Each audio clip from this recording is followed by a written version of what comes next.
do want to make it clear right out of the gate that I did not agree to this debate because I'm under any sort of delusion that I'm any kind of expert on postmodernism. The two intellectual traditions I come out of are Marxism and analytic philosophy, and that combination of influences means that when I try to read postmodern thinkers, to the extent that I have, what they're saying tends to feel just deeply alien to me, both in terms of the substance of what, as far as I can tell, their views seem to be, and just kind of in the terms of the mode in which they're thinking and talking about philosophical questions, a mode that's so different from the one I'm normally operating in that I often feel like everything is being run through Google Translate more than once. So if Charles tells me I'm misunderstanding some postmodernist claim, I'm probably not going to fight him too hard on that. Maybe he'll tell me there's less disagreement than I think there is, in which case this will be less of a debate and more of an exercise in clarification. And hey, I'm open to that. But it does at least sound to me like at least some of the views of some important postmodern thinkers like Cyril Foucault or Derrida seem to involve some level of skepticism or relativism about knowledge or rationality or objective truth or all three. Some figures like Lyotard often seem to me to be dancing on the edge between just making sociological or cultural claims and making, or at least implying or assuming, some of those bigger philosophical claims. I'm not always sure. I'm not even 100% sure if, skepticism about meta-narratives means justifiable skepticism about meta-narratives. But to the extent that any of these guys are making big, exciting, relativist or skeptical claims about truth or knowledge or rational justification, I do fundamentally disagree with all of that. My very simple, very boring view is more or less that claims are objectively true. Stuff really is the way we say it is, and it's objectively false if it's not, and that it's for sure at least sometimes possible to figure out what's objectively true. And when that happens, we still have something that objectively counts as knowledge. And one of the best ways of getting knowledge is to use science. Now, most people who are neither Marxist nor postmodernists could nod along with everything I've said so far. In fact, they might think everything I've said so far was so obvious it was incredibly boring. So let's get into the specifically Marxist chunk and how I think the pieces go together. What I mean by Marxism, and what I think most people mean by Marxism outside of the least interesting academic context, is basically two things. First, there's a set of empirical claims about how capitalism works and how history moves forward over time. Secondly, there's a set of normative claims. In practice, when we say sentences like, I am a Marxist, or my friend Nando is a Marxist, or whatever, a big chunk of what we mean is about having radical anti-capitalist politics. It's not just that you think the interests of workers and capitalists are structurally opposed, although you do. It's that you think capitalist exploitation is a bad thing from the perspective of freedom and fairness and human flourishing, and you side with the workers. And I should add, by the way, that Marxism's normative claims are absolutely rooted in the kind of core Enlightenment values that some postmodernists seem to be pretty down on, as far as I can tell. So that's another possible source of tension between the worldviews.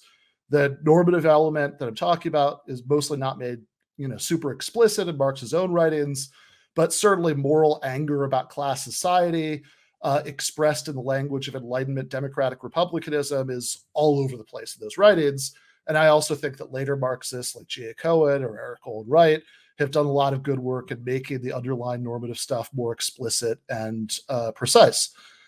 Now, even in the analytic philosophy world, where most people accept the sort of boring views about truth and knowledge I sketched out a minute ago, there are huge, messy, complicated debates about whether there's any sense in which there are objective facts about morality, or what it would even mean exactly for there to be objective facts about morality. And I'm not going to waste the few minutes I have left trying to weigh in on those debates, except to say that whatever fancy philosophical position you end up with about how to think about normative claims, if that's going to be plausible, it has to be, consistent with the observation that there just is such a thing as better or worse moral reasoning. Like, for example, if I'm arguing with a libertarian and he says something, inconsistent, that's about normative claims. That's a good reason to think that he's wrong. So even in the normative domain, I want to resist at least extreme forms of skepticism and relativism. And I go much further in resisting them with regards to Marxism's empirical claims. I want to end with a point really specific point about those empirical claims, specifically Marxism's materialism about history. So in broad strokes, historical materialism says that the explanations of certain kinds of big historical changes that just operate on, if those explanations just operate at a level of culture and ideology and the thoughts in people's heads without tracing those back to material causes, then you're missing the boat, or at least a really big part of the boat. And the big boat that Marx thinks that you're missing has to do with two kinds of material factors. One is the relations of production. So, for example, some people are workers and other people are capitalists. That's the kind of thing we're talking about. And it's really important to note that while different societies certainly produce all kinds of ideology to justify those economic relations, the relations themselves aren't ideological. You and your boss could both be hardcore Austrian economics-loving libertarians who just doggedly insist that there's no such thing as social classes, that you're just two free agents meeting each other on the equal playing field of market transactions. And however much you insist that, it would still be objectively true that you're a member of one class and your boss is a member of another. That's a matter of which things he's in control of and what things you're in control of, and not how either of you conceptualize it all in the abstract. So in Marx's view, the even in some ways more fundamental material thing driving all of this forward is the development of the forces of production, by which he basically means the capacity of a society to produce things. The forces of production, Marx points out, have to be developed to a certain level in order to even have the possibility of dividing society into different classes, because in the kinds of societies Marx calls primitive communism, there just aren't enough resources to go around to support having a significant segment of society that's not directly involved in productive tasks like hunting and gathering. And Marx thinks that once the forces of production have developed to the point where they are in advanced capitalist countries, we have this exciting new possibility of workers taking over the means of production and running them collectively and creating a better kind of classless society, one that's not based on material scarcity.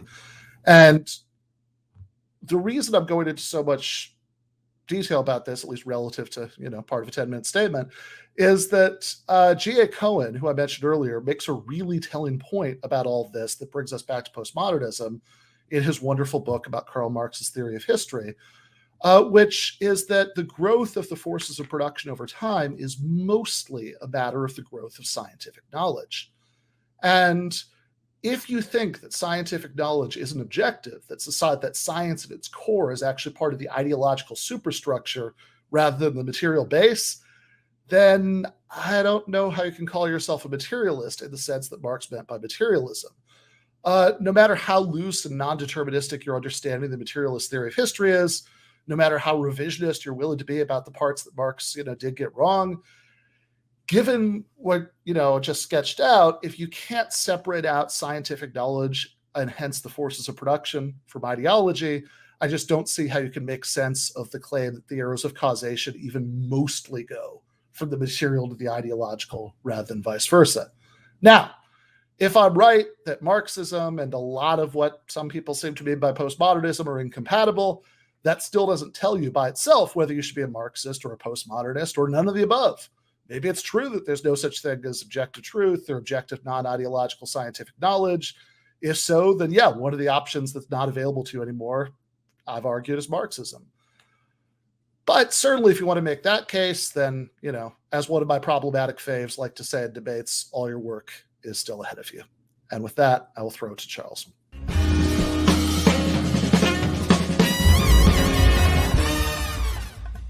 You have been watching free public content from Give Them an Argument. To access every single episode of the show, the main show on Monday nights, all of the streams, all of the debate breakdowns, all of the patron-exclusive post-games on Monday nights, all of the patron-exclusive bonus episodes every week, and much, much more, go to patreon.com/Ben Burgis. I cannot resist ending this with, don't be foolish.